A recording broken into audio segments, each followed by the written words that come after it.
رسول اللہ صلی اللہ علیہ وآلہ وسلم نے کعب رضی اللہ عنہ سے فرمایا کہ اٹھ جاؤ، تمہارا فیصلہ بحق تعالی شانہ فرمائیں گے۔ پھر آپ صلی اللہ علیہ وآلہ وسلم نے لوگوں کو کعب سے قطع تعلق کا حکم دے دیا۔ کچھ عرصہ بعد حضرت کعب کی بیوی کو بھی ان سے علیحدگی کا حکم ہو گیا۔ اسی حال میں 50 دن گزر گئے اور کوئی شخص بھی کعب سے بات نہ کرتا۔ لیکن پھر بسم اللہ الرحمن الرحیم، حضرت کعب بن مالک رضی اللہ عنہ فرماتے ہیں کہ میں غزوہ تبوک سے پہلے کسی لڑائی میں بھی اتنا قوی اور مالدار نہیں تھا جتنا کہ تبوک کے وقت تھا۔ اس وقت میرے پاس خود اپنی ذاتی 2 اونٹنیاں تھیں۔ حضور اکرم صلی اللہ علیہ وآلہ وسلم کی ہمیشہ عادت شریفہ یہ تھی کہ جس طرف لڑائی کا ارادہ ہوتا تھا اس کا اظہار نہیں ہوتا تھا، بلکہ دوسری اطراف کے احوال دریافت فرماتے تھے۔ مگر اس لڑائی میں چونکہ گرمی بھی شدید تھی اور سفر بھی دور کا تھا، اس کے علاوہ دشمنوں کی بھی بہت بڑی جماعت تھی، اس لیے آپ صلی اللہ علیہ وآلہ وسلم نے صاف اعلان فرما دیا تھا تاکہ لوگ تیاری کر لیں۔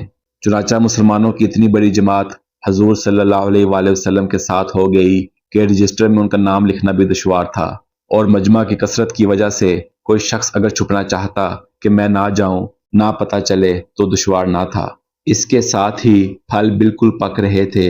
میں بھی اس معنی سفر کی تیاری کا صبح ہی سے ارادہ کرتا، مگر شام ہو جاتی اور کسی قسم کی تیاری کی نوبت نہ آتی، لیکن میں اپنے دل میں خیال کرتا رہا کہ مجھے وسعت حاصل ہے، جب ارادہ پختہ کروں گا تو فوراً ہو جائے گا۔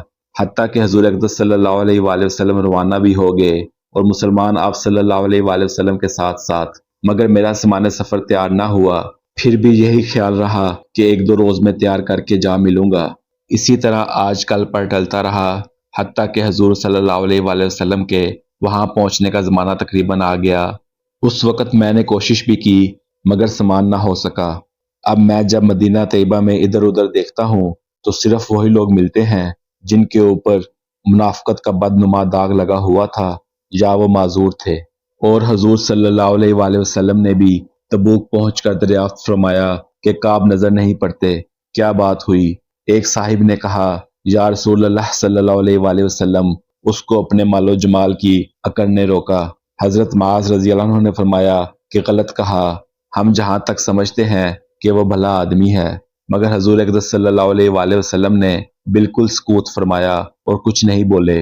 حتیٰ کہ چند روز میں نے واپسی کی خبر سنی تو مجھے رنج و غم سوار ہوا اور بڑا فکر ہوا۔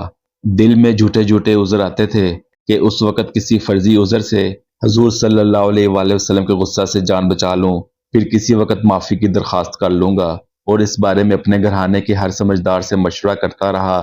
مگر جب مجھے معلوم ہو گیا کہ حضور صلی اللہ علیہ وآلہ وسلم تشریف لے ہی آئے ہیں تو میرے دل نے فیصلہ کیا کہ بغیر سچ کے کوئی چیز نجات نہیں دے گی۔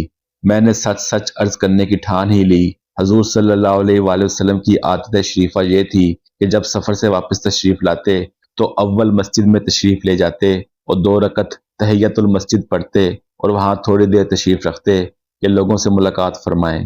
چنانچہ حسب معمول حضور صلی اللہ علیہ وآلہ وسلم تشریف فرما رہے اور منافق لوگ آ کر جھوٹے جھوٹے عذر کرتے اور قسمیں کھاتے رہے۔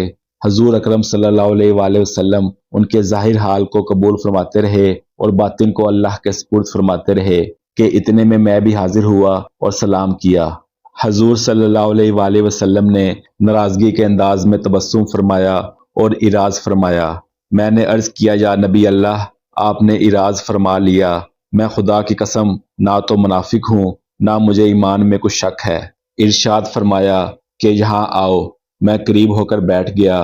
حضور صلی اللہ علیہ وآلہ وسلم نے فرمایا کہ تجھے کس چیز نے روکا؟ کیا تو نے اونٹنیاں نہیں خرید رکھی تھی؟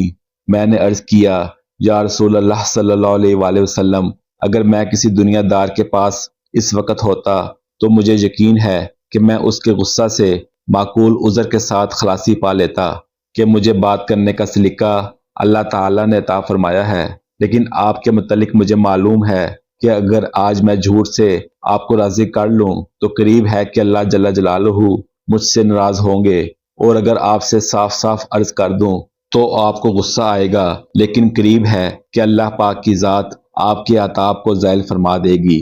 اس لیے میں سچ ہی عرض کرتا ہوں کہ واللہ مجھے کوئی عذر نہیں تھا، اور جیسا فارغ اور وسعت والا میں اس زمانہ میں تھا किसी ज़माना में भी इससे पहले नहीं था।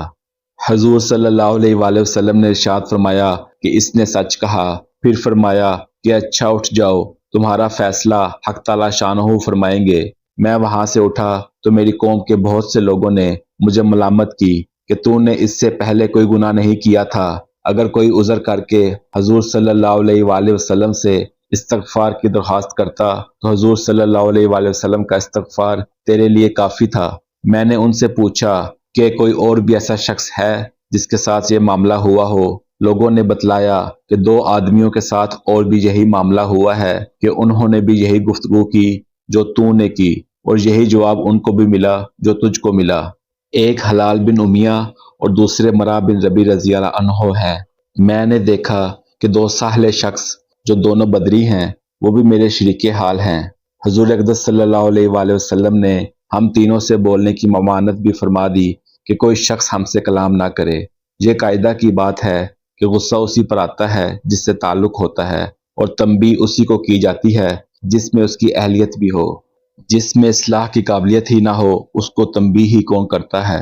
काब रज़ी अल्लाह अन्हु कहते हैं कि हजूर सल्लल्लाहु अलैहि वसल्लम की ममानत पर लोगों ने हमसे बोलना छोड़ दिया और हमसे इज्तनाब करने लगे, और गोया दुनिया ही बदल गई। हत्ता कि ज़मीन बावजूद अपनी वसअत के मुझे तंग मालूम होने लगी। सारे लोग अजनबी मालूम होने लगे। मुझे सबसे ज्यादा इसका फिक्र था कि मैं इस हाल में मर गया तो हजूर सल्लल्लाहु अलैहि वसल्लम जनाजे की नमाज भी ना पढ़ेंगे, और खुदा न खास्ता हजूर सल्लल्लाहु अलैहि वसल्लम का वसाल हो गया तो मैं हमेशा हमेशा के लिए ऐसा ही रहूंगा। ना मुझसे कोई कलाम करेगा, ना मेरी नमाज पढ़ेगा कि हजूर के इरशाद के खिलाफ कौन कर सकता है। गर्ज हम लोगों ने काफी दिन इसी हाल में गुजारे। मेरे दोनों साथी तो शुरू ही से घरों में छुपकर बैठ गए थे। मैं सब में कवी था, चलता फिरता, बाजार में जाता, नमाज में शरीक होता, मगर मुझसे बात कोई ना करता। हजूर सल्लल्लाहु अलैहि वसल्लम की मजलिस में हाजिर होकर सलाम करता और बहुत गौर से ख्याल करता कि हजूर सल्लल्लाहु अलैहि वसल्लम के लब मुबारक जो आपके लिए हिले या नहीं। नमाज के बाद हजूर सल्लल्लाहु अलैहि वसल्लम के करीब ही खड़े होकर नमाज पूरी करता और आंख चुरा कर देखता कि हजूर सल्लल्लाहु अलैहि वसल्लम मुझे देखते भी हैं या नहीं। जब मैं नमाज में मशगूल होता तो हजूर सल्लल्लाहु अलैहि वसल्लम मुझे देखते, और जब मैं उधर मतवज्जा होता तो हजूर मुंह फेर लेते और मेरी जानब से इराज फरमा लेते। गर्ज यही हालात गुजरते रहे और मुसलमानों का बातचीत बंद करना मुझ पर बहुत ही भारी हो गया। तो मैं अबू कतादा की दीवार पर चढ़ा। वो मेरे रिश्ता के चचाजाद भाई भी थे और मुझसे ताल्लुकात भी बहुत ही ज्यादा थे। मैंने ऊपर चढ़कर सलाम किया, उन्होंने सलाम का जवाब ना दिया। मैंने उनको कसम देकर पूछा, क्या तुम्हें मालूम नहीं कि मुझे अल्लाह और उसके रसूल से मोहब्बत है? उन्होंने इसका भी जवाब ना दिया। मैंने दोबारा कसम दी और दरियाफ्त किया, वो फिर भी चुप रहे। मैंने तीसरी मर्तबा फिर कसम देकर पूछा। उन्होंने कहा, अल्लाह जाने और उसका रसूल। ये कलमा सुनकर मेरी आंखों से आंसू निकल पड़े और वहां से लौट आया। इस दौरान मैं एक मर्तबा मदीना के बाजार में जा रहा था कि एक नसरानी ताजिर था और शाम से मदीना मुनव्वरा अपना गल्ला फरोख्त करने आया था। ये कहते हुए सुना कि कोई काब बिन मालिक का पता बता दो। लोगों ने उसको मेरी तरफ इशारा करके बताया। वो मेरे पास आया और गस्सान के काफिर बादशाह का खत मुझे ला कर दिया। उसमें लिखा हुआ था, हमें मालूम हुआ है कि तुम्हारे आका ने तुम पर जुल्म कर रखा है। तुम्हें अल्लाह जिल्लत की जगह ना रखे और ना जाया करे। तुम हमारे पास आ जाओ, हम तुम्हारी मदद करेंगे। काब रजी अल्लाह अन्हु कहते हैं कि मैंने ये खत पढ़कर इन्ना लिल्लाह पढ़ी कि मेरी हालत यहाँ तक पहुंच गई कि काफिर भी मुझ में तमा करने लगे और मुझे इस्लाम तक से हटाने की तदबीरें होने लगी। ये एक और मुसीबत आई और उस खत को ले जाकर मैंने एक तंदूर में फेंक दिया और हजूर सल्लल्लाहु अलैहि वसल्लम से जाकर अर्ज किया कि या रसूल अल्लाह, आपके इराज की वजह से मेरी ये हालत हो गई कि काफिर मुझ में तमा करने लगे। इसी हालत में 40 रोज हम पर गुजरे थे कि हजूर सल्लल्लाहु अलैहि वसल्लम का कासिद मेरे पास हजूर का यह इरशाद लेकर आया कि अपनी बीवी को भी छोड़ दो। मैंने दरियाफ्त किया कि क्या मंशा है, उसको तलाक दे दूं? कहा नहीं, बल्कि अलहदगी इख्तियार कर लो। और मेरे दोनों साथियों के पास भी उन्हीं कासिद की मार्फत यही हुक्म पहुंचा।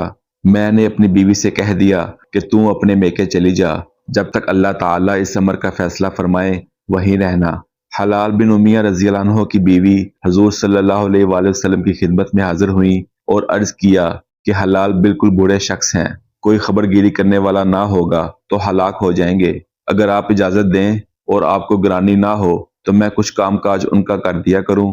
हजूर सल्लल्लाहु अलैहि वसल्लम ने फरमाया, मुजायका नहीं लेकिन सोहबत ना करें। उन्होंने अर्ज किया, या रसूल अल्लाह, इस चीज की तरफ तो उनको मिलान ही नहीं। जब से ये वाकया पेश आया आज तक उनका वक्त रोते ही गुजर रहा है। काब रजी अल्लाह अन्हु कहते हैं कि मुझसे भी कहा गया कि हलाल की तरह तू भी अगर बीवी की खिदमत की इजाजत ले ले तो शायद मिल जाए। मैंने कहा, वो बूढ़े हैं, मैं जवान हूँ, ना मालूम मुझे क्या जवाब मिले, इसलिए मैं जुर्रत नहीं करता। गर्ज इस हाल में 10 रोज और गुजरे कि हमसे बातचीत मेल जोल छुटे हुए पूरे 50 दिन हो गए। 50वें दिन की सुबह की नमाज अपने घर की छत पर पढ़कर मैं बहुत गमगीन बैठा हुआ था। जमीन मुझ पर बिल्कुल तंग थी और जिंदगी दो बार हो रही थी कि सला पहाड़ की चोटी पर से एक जोर से चलाने वाले ने आवाज दी कि काब, खुशखबरी हो तुमको। मैं इतना ही सुनकर सजदे में गिर गया और खुशी के मारे रोने लगा और समझा कि तंगी दूर हो गई। हजूर अक़दस सल्लल्लाहु अलैहि वसल्लम ने सुबह की नमाज के बाद हमारी माफी का ऐलान फरमाया। उसके बाद एक साहिब घोड़े पर सवार होकर भागे हुए आए। मैं जो कपड़े पहन रहा था वो निकाल कर बशारत देने वाले की नजर कर दिए। खुदा की कसम, उन 2 कपड़ों के सिवा और कोई कपड़ा उस वक्त मेरे पास ना था। उसके बाद मैंने 2 कपड़े मांगे हुए पहने और हजूर सल्लल्लाहु अलैहि वसल्लम की खिदमत में हाजिर हुआ। इस तरह मेरे दोनों साथियों के पास भी खुशखबरी लेकर लोग गए। मैं जब मस्जिद नबवी में हाजिर हुआ तो वो लोग जो खिदमत अक़दस में हाजिर थे मुझे मुबारकबाद देने के लिए दौड़े और सबसे पहले अबू तलहा रजी अल्लाह अन्हु ने बढ़कर मुझे मुबारकबाद दी और मुसाफा किया, जो हमेशा ही यादगार रहेगा। मैंने हजूर सल्लल्लाहु अलैहि वसल्लम की बारगाह में जाकर सलाम किया तो चेहरा अनवर खिल रहा था और अनवार खुशी के चेहरे से जाहिर हो रहे थे। हजूर अक़दस सल्लल्लाहु अलैहि वसल्लम का चेहरा मुबारक खुशी के वक्त में चांद की तरह से चमकने लगता था। मैंने अर्ज किया, या रसूल अल्लाह सल्लल्लाहु अलैहि वसल्लम, मेरी तौबा की तकमील ये है कि मेरी जायदाद जो है वो सब अल्लाह के रास्ते में सदका है कि ये माल ही इस मुसीबत का सबब बना था। हजूर सल्लल्लाहु अलैहि वसल्लम ने फरमाया कि इसमें तंगी होगी, कुछ हिस्सा अपने पास भी रहने दो। मैंने अर्ज किया कि बेहतर है कि खैबर का हिस्सा रहने दिया जाए। मुझे सच ही ने निजात दी, इसलिए मैंने अहद कर लिया कि हमेशा ही सच बोलूंगा।